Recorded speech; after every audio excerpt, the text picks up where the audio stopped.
right, we've talked about sources for your vision for next year, a person, a place, a thing, but what about if you're still feeling stuck? What if you are sitting there with your journal in front of you and you're like, I don't know what I want. You know, when I have done research on women with side businesses, small businesses, busy moms, those with busy careers, those with kids, without, one of the most common things that I hear from women in life is that they don't know what they want. Now, to a person like myself that's highly opinionated, in case you didn't know, that's interesting to me that you wouldn't know what you want out of life. But when you get so busy doing everything for everyone else, being a mom to your kids, being a career leader, being a business owner, being a friend, being a church member, being a spouse, all these different roles, and just reacting to everything coming at you all day, every day, it is easy to lose yourself in your own life. It is easy to think, I don't even know what I want. I haven't thought about that in so long. I remember specifically speaking at Purdue University years ago. This was very early in my speaking career, probably the year 2010. And I spoke on the topic of life balance. Clearly, this is something I have loved to talk about for a long time. And this woman came up to me and she had tears in her eyes. And she said, I want to do what you're saying. I want to spend my life on what's important to me. I just don't know what that is. It has been so long since I have even considered myself in my own life. I don't know how to answer that question. Now, maybe you're there today. Maybe when I talk about casting a vision for next year or getting inspired by what you want or where you want to be or who you want to maybe create your life to look like, you still feel stuck because you're going, I have no idea. I have no idea what I want for myself or for next year.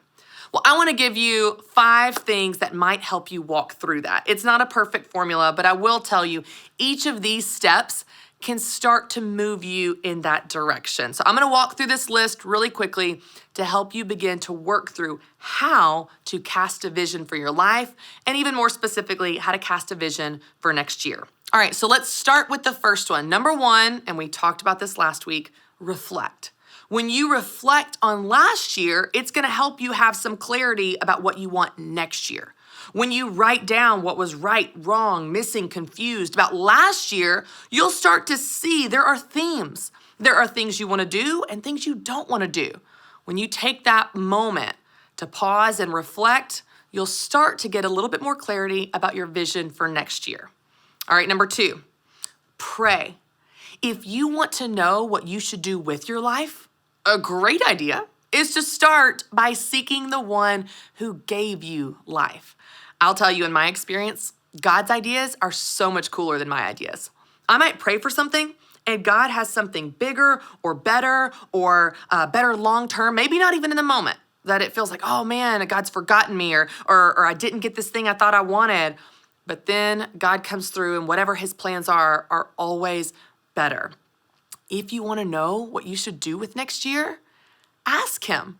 I promise you he cares. I promise you he loves to hear from you, even if you have not talked to him in a really long time. He's not mad at you. He misses you, as Dave Ramsey always says. What would it look like to pray and go, God, what do you want for me next year? God, what are your priorities for me? What are your plans for me? I have found that depending on your personality style, there tends to be 2 kind of extremes. There's the type of person that they pray and wait, and they are so scared of making the wrong move that they sit on their hands and it's the paralysis of analysis, and you just sit and wait. And then there's the other extreme where we tend to get a hint of what God's doing and we run ahead like, okay, got it, I'm out of here. I tend to fall in that camp naturally. But here's what's really interesting. When you seek God, I really believe he won't let you go wrong. Now, if you don't seek him, of course we will reap what we sow. We will experience consequences for our decisions. But if you are seeking him, for the person running ahead, if you're seeking him, if the person sitting on the couch, if you're seeking him and taking action, he will not let you go wrong. I love how Psalm 37:4 says, delight yourself in the Lord and he will give you the desires of your heart. If you want to know what your desires are for next year, delight yourself in him and watch how he will show you what those desires are for next year. So the first step is to reflect. The second one is to pray. The third step is to journal. And this is kind of an extension of prayer. A lot of times I will pray or think or reflect, but it doesn't really have clarity until I write it down. Often when I will take the time to journal, even with no specific agenda, like I have to journal, 5 pages, nothing like that, but just begin to write. Often I'm surprised at what I write down. I'm surprised at what comes out of me. I'm surprised at what was in me that I didn't know was there. So in addition to reflecting and praying, take some time to journal. Write down your thoughts. How are you feeling? What are you thinking for next year? What are you praying about? What are you asking God for? What did you learn in your reflection exercise I walked you through last week? Taking some time to journal might bring some more clarity to your vision for next year. And then fourth, dream a little bit. I know dreaming can be scary. It can feel vulnerable. But what would it look like to just dream? What if? What if we moved across the country? What if I started my own business?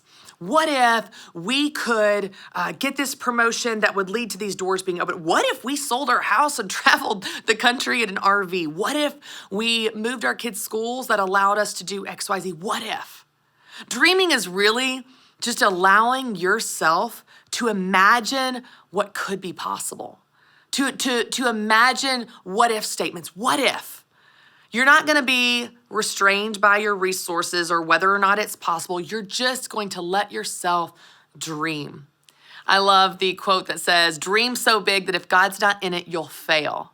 Dream so big for your life, for your relationships, for your kids, for your business, for your career. Dream so big. When you begin to dream, you'll start to get some clarity out of that, of what your vision for next year could look like.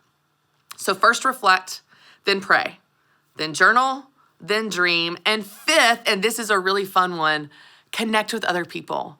Collaborate with other people. I was just in a meeting yesterday where we were all brainstorming ideas for next year for the Christy Wright show, for the Christy Wright brand, and somebody would have an idea, then someone else would build on that idea. And it's like, oh, and what if we also did that? The power in that room was a variety of voices. The power in that room was a variety of perspectives as we built on each other. So if you want to have a vision for next year, what would it look like to connect with people that are closest to you? To dream with your spouse, to pray with your spouse, to journal with your spouse, to reflect with your spouse or your kids or your close family members or your close friends. Some of the scariest steps I've taken in my life, which in hindsight don't seem like a big deal, but at the time, y'all, they were a big deal, came through saying my dreams out loud to my girlfriends. I remember being on a trip, and this was probably 2011 with my 4 best girlfriends, and we were in Miami on the beach, and we were all talking about what we wanted for that next year, 2012. And I said, and it felt so scary to say it out loud, even to my best friends, I said, I want to be a certified business and life coach. And saying it out loud as they spoke into me, yes, I see that in you. Yes, you have those gifts. Well, I know someone that took a course and got certified, and what if you did this? It took on a whole new level of power. Well, fast forward this would have been just last year. Gosh, this was just our girls' trip last year. We were in the car going somewhere to a restaurant for our annual girls' trip, and we were all talking about the same question. What do we want to be different on our girls' trip next year? And I said, I want to do something, and it feels really scary to say it out loud. I'd only said it out loud to my husband and one trusted mentor at this point. And I felt so ridiculous, and it felt intimidating, and I felt stupid, and I was worried about what they would think of me, even though these were my best friends. And I'm sitting in the back of this rental car, this huge SUV, and I said, I want to do something, but I'm really scared to say it. And of course, all their heads turn around like, what? And they're on the edge of their seat because they feel like they know me so well. What could I want to do that is so scary? And I said, I want to go to seminary. Even I feel it in my eyes even now. That moment in my girlfriends as they spoke into me, yes, I see that in you. Yes, that's so powerful. I can't wait to see how God's going to use you. I have a friend that attended this seminary. What would it look like? The power was in the connection with people that love you. The power is in the connection and collaboration as they affirm those desires, as they bring clarity to your vision, as they cheer you on to take steps in the direction of that vision. What would it look like to connect with people closest to you on your vision for next year? What would it look like to say those dreams and those prayers out loud to people and watch how they take on a life of their own. And then you look up this time next year and you're doing those things. But it wasn't accidental. You didn't wake up accidentally in that state, in that position with your business at that level, in seminary, whatever. That won't happen. Dave Ramsey always says, no one wins the Super Bowl by accident. You will not just wake up there. It happens with being intentional of casting a vision to get there, to pray, to reflect, to journal, to dream, and to connect with others. When you do that, watch how God begins to show you not only what you're gonna do, but who you are and how it's possible.